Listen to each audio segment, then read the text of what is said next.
안녕하세요. 지세영TV입니다. 좋아요, 구독, 알림 신청은 큰 힘이 됩니다. 부동산 지식탐험대 알짜배기 부동산정보연구소 부동산 세금 절세 방법에 대해 알아보겠습니다. 부동산을 소유하고 계신 분들이라면 세금 문제는 항상 고민거리일 텐데요.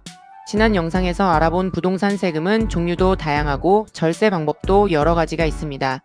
각 세금별 절세 방법에 대해 자세히 알아보도록 하겠습니다. 세금을 줄이는 것은 단순히 돈을 아끼는 것뿐만 아니라 재정적인 안정성을 높이는 데에도 큰 도움이 됩니다. 부동산을 구매하거나 상속, 증여를 통해 취득할 때 발생하는 취득세 절세 방법. 취득세를 절세하기 위한 방법은 여러 가지가 있습니다. 첫 번째로 주택의 전용 면적을 고려하는 것입니다. 전용 면적이 85이 이하인 경우 농어촌 특별세가 면제되므로 이 점을 활용하면 절세 효과를 볼 수 있습니다. 또한 주택을 구입할 때는 계약서에 명시된 가격이 아닌 실제 거래가를 기준으로 세금이 부과되므로 거래가를 적절히 조정하는 것도 한 방법입니다. 생애 최초로 주택을 구입하는 경우 취득세 감면 혜택이 주어집니다. 12억 원 이하의 주택을 구입할 경우 취득세가 200만 원 이하인 경우에는 면제되며 200만 원을 초과하는 경우에도 일부 감면이 가능합니다.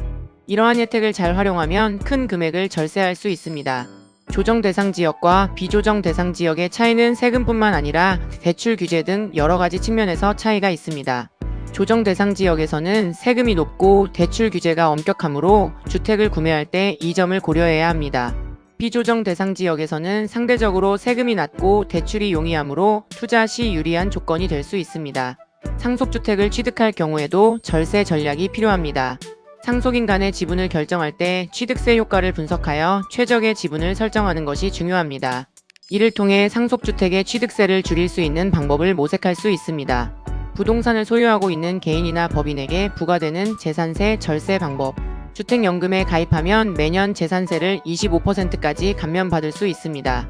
특히 주택 공시가격이 5억 원 이하인 경우에는 25% 감면 혜택을 받을 수 있으니 주택연금 가입을 고려해 보시는 것이 좋습니다. 임대사업자로 등록하면 일정 요건을 충족할 경우 재산세 감면 또는 세율 혜택을 받을 수 있습니다. 특히 다주택자라면 임대사업자 등록을 통해 세금 부담을 줄일 수 있는 좋은 방법입니다. 부동산 거래를 할 때는 과세 기준일을 잘 따져보는 것이 중요합니다. 과세 기준일 이전에 거래를 진행하면 세금 부담을 줄일 수 있는 경우가 많습니다. 따라서 거래 시기를 잘 고려하여 계획하는 것이 필요합니다. 재산세를 자동납부로 신청하면 납부 기한을 놓치는 일이 줄어들고 일부 카드사에서는 자동납부 시 추가 혜택을 제공하기도 합니다. 따라서 자동납부 신청을 통해 편리함과 절세 효과를 동시에 누릴 수 있습니다. 일부 카드사에서는 재산세 납부 시 무이자 할부 혜택을 제공하기도 합니다. 이를 활용하면 세금 납부 부담을 줄일 수 있으니 카드사별 혜택을 잘 확인해 보시기 바랍니다. 각 지방자치단체에서는 재산세 감면을 위한 다양한 혜택을 제공하고 있습니다. 예를 들어 특정 조건을 충족하는 경우 추가적인 세금 감면 혜택을 받을 수 있으니 거주하는 지역의 세무서나 홈페이지를 통해 확인해 보시는 것이 좋습니다. 일정 금액 이상의 부동산을 소유한 사람들에게 부과되는 종합부동산세 절세 방법. 1세대 1주택자는 기본적으로 6억 원까지 공제를 받을 수 있습니다. 만약 주택을 5년 이상 보유하고 있거나 만 60세 이상인 경우 추가적인 세액 공제를 받을 수 있습니다. 만 60세 이상인 경우 고령자 공제를 통해 최대 80%까지 세액을 공제받을 수 있습니다. 이는 고령자에게 큰 도움이 되는 제도입니다. 주택을 5년 이상 보유한 경우 장기 보유 공제를 통해 세액을 줄일 수 있습니다. 이 공제는 보유 기간에 따라 차등 적용되므로 장기 보유를 고려하는 것이 좋습니다. 부부가 1주택을 공동명의로 보유할 경우 각자 6억 원씩 총 12억 원까지 공제를 받을 수 있습니다. 이는 단독명의보다 유리한 절세 방법입니다. 합산배제는 세금을 내는 대상에서 아예 제외되는 개념입니다. 과세특례는 비과세는 물론 기본 공제 한도 상향, 세액 공제 등으로 내야 할 세금을 줄여줍니다. 다양한 세액 공제를 활용하여 세금을 줄일 수 있습니다. 예를 들어 기부금 세액 공제나 의료비 세액 공제를 통해 절세 효과를 누릴 수 있습니다. 부동산을 매각할 때 발생하는 이익에 대해 부과되는 양도소득세 절세 방법. 부동산을 보유한 기간에 따라 세금이 달라질 수 있습니다. 3년 이상 보유한 부동산에 대해서는 세금이 10%로 줄어들고 4년 이상 보유한 경우에는 12%로 증가합니다. 이후에는 매년 3%씩 추가로 공제가 이루어지므로 장기 보유가 절세에 유리합니다. 비사업용 부동산의 경우 양도소득세를 줄이기 위해서는 해당 부동산의 취득, 보유, 처분 과정에서 발생한 경비를 꼼꼼히 기록해야 합니다.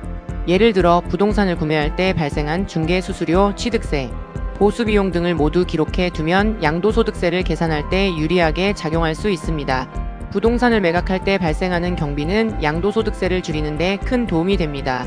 매각 시 발생하는 비용, 예를 들어 중개수수료, 수리비용 등을 공제받을 수 있습니다. 이러한 경비를 철저히 기록하고 관련 서류를 준비하는 것이 중요합니다. 가족 간의 부동산을 증여하는 방법도 절세에 효과적입니다. 배우자에게 부동산을 증여할 경우 6억 원까지 공제를 받을 수 있습니다. 이를 통해 양도소득세를 줄일 수 있는 방법이므로 가족 간의 자산 이전을 고려해 보는 것도 좋습니다.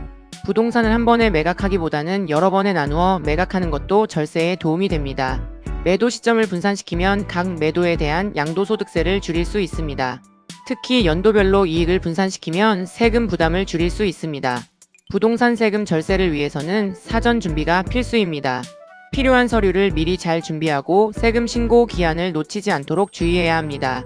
또한 부동산의 공시가격 변동에 따라 세금이 달라질 수 있으므로 정기적으로 확인하는 것이 좋습니다. 부동산 세금 절세는 복잡할 수 있지만 올바른 정보와 전략을 통해 충분히 절세할 수 있습니다. 절세는 단순히 세금을 줄이는 것을 넘어 재정적인 안정성을 높이는 중요한 방법입니다. 지속적인 관리와 정보 업데이트가 필요하며 전문가의 도움을 받는 것도 좋은 방법입니다. 오늘 소개한 절세 방법들을 잘 활용하여 부동산 세금 부담을 줄이시길 바랍니다.